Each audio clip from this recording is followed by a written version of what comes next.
Bonjour à toutes et à tous et bienvenue dans ce nouvel épisode de 127 secondes, un épisode un peu spécial et un peu plus long puisque nous accueillons aujourd'hui une invitée qui va se présenter. Bonjour, je suis Laurence Guéret, intervenante Syndect, spécialisée sur les conditions de travail. Bonjour Laurence.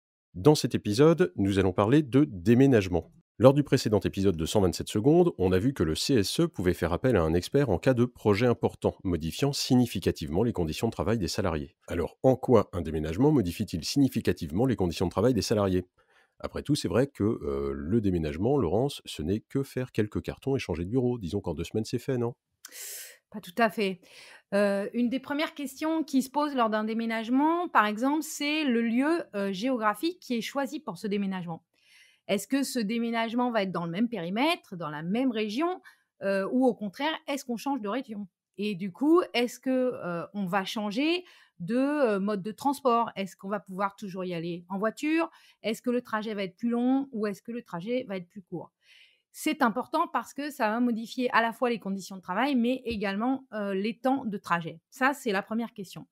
La deuxième question qu'on va se poser lors d'un déménagement, c'est est-ce que c'est un bâtiment qu'on va construire spécifiquement, pour ce déménagement? Est-ce que c'est un bâtiment qui va sortir de terre? Ou est-ce que c'est un bâtiment qui existe déjà? Et là, il va y avoir plusieurs interrogations ou plusieurs enjeux qui vont être différents, selon, la réponse à cette question. Si le bâtiment, doit être construit spécifiquement, pour ce déménagement, il va falloir bien en amont interroger les besoins spécifiques des activités, des métiers pour concevoir un bâtiment qui va, accueillir, toutes les activités et tous les métiers avec tous les moyens nécessaires. Les outils, les matériels, les mouvements, les circulations et cetera. Donc il va y avoir nécessairement des questions à se poser, un recensement des besoins avec, bien sûr des enjeux très différents selon qu'on va concevoir un siège social, une usine, avec une activité industrielle ou bien sûr un hôpital. L'autre possibilité, c'est si le bâtiment est déjà existant, alors il va falloir aménager l'intérieur des espaces de travail, là aussi en concordance avec les activités ou les métiers qui vont s'y exercer.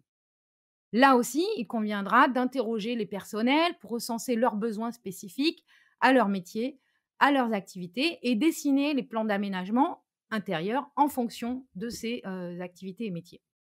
Que le déménagement s'effectue dans un bâtiment qui est déjà conçu ou dans un bâtiment qui va se construire, cela consiste un projet important qui va modifier les conditions de travail au sens de la loi et donc pour lequel le CSE doit être informé et consulté au titre de l'article L2312-8 du Code du travail.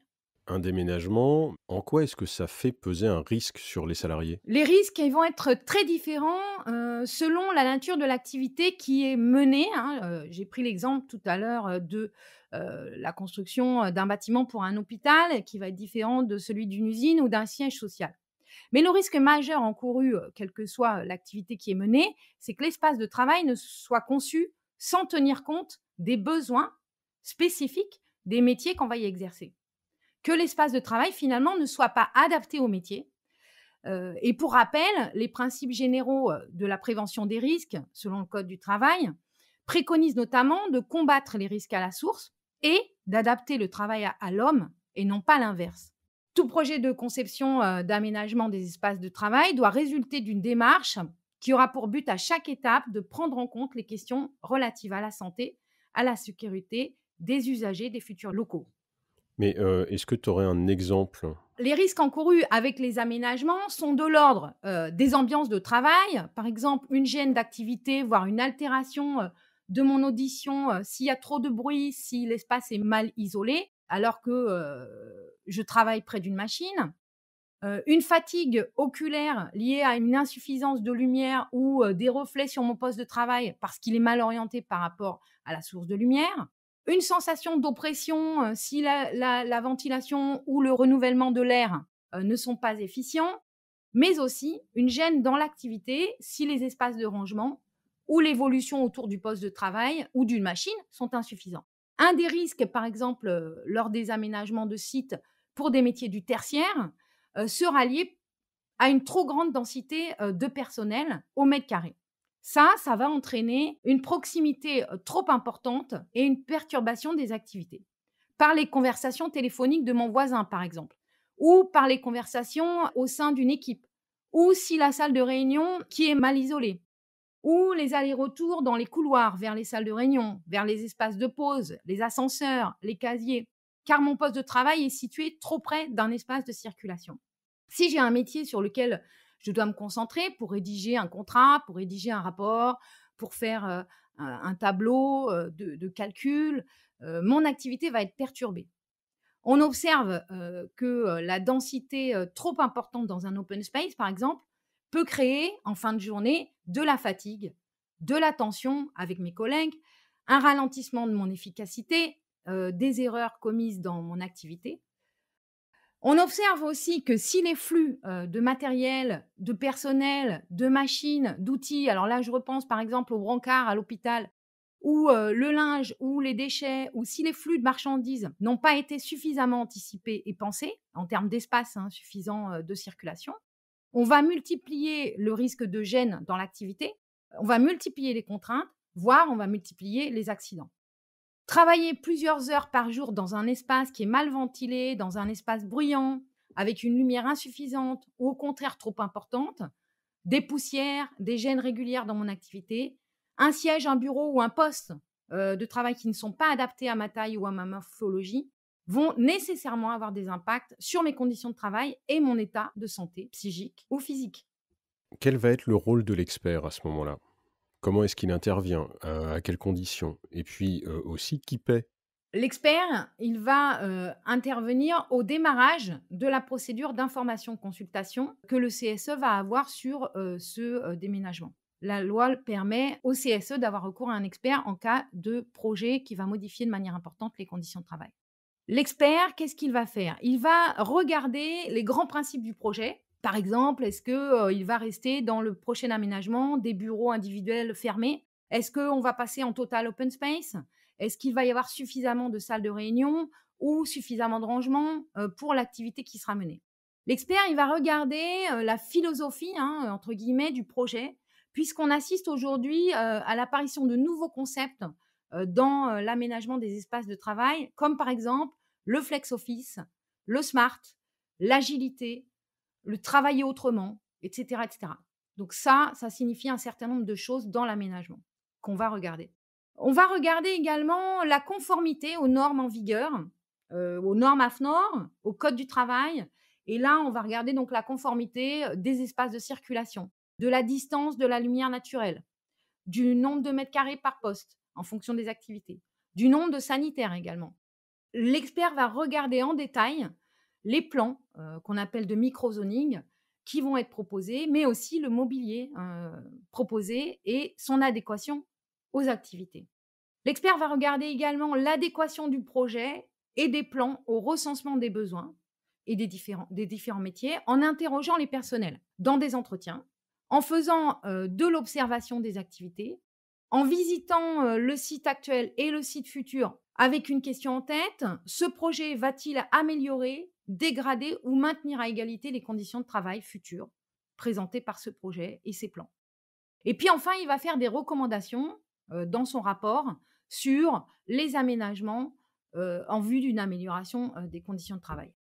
La question du coût, l'expertise donc est payée à 80% par l'employeur et à 20% par le CSE, sauf si le CSE n'a pas les moyens suffisants ou si un accord entre l'employeur et le CSE permet le financement en totalité par l'employeur. Donc ce que tu es en train de nous dire, c'est qu'un déménagement, c'est pas juste prendre les salariés pour les déplacer dans un autre endroit qui serait éventuellement plus beau, plus sympa, mais que le déménagement, ça doit prendre en compte toutes les contraintes qui sont liées aux conditions de travail, en fait. Tout à fait. Bon et concrètement, je suis, membre d'un CSE, secrétaire ou pas. Bon, je viens d'apprendre par un bruit de couloir: «Tiens, il va y avoir un déménagement». Qu'est-ce que je fais? Tout dépend où on en est, dans ce projet. Est-ce que c'est une idée? Est-ce que c'est on en est encore à l'état de pensée? Est-ce que le bail a été signé ou est envisagé en signature? Ou est-ce que le déménagement, le bail est signé et le déménagement est proche? La première chose, c'est donc d'aller vérifier dans la BDES, donc la base de données économiques et sociales dont dispose, le CSE, si ce projet a été déposé ou non, parce que ça arrive. Et puis le CSE va se renseigner auprès de la direction pour savoir où en est, ce projet et il va regarder si, projet est à l'ordre du jour, d'une prochaine réunion, du CSE. Si ce n'est pas le cas, il va solliciter la direction pour que l'information consultation du CSE ait lieu. Est-ce que, l'expert va pouvoir aider le CSE, soit à arrêter le projet, soit à, proposer un aménagement alternatif, par exemple?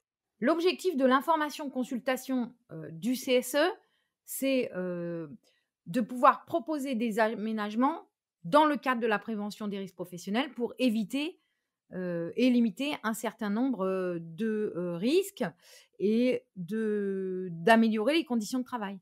Comment ça se passe en termes de délai? Le délai est un délai imparti au CSE et à l'information consultation du CSE. Il est de 1 mois, ce délai, pour le CSE seul. Il est de 2 mois lorsque le CSE nomme un expert.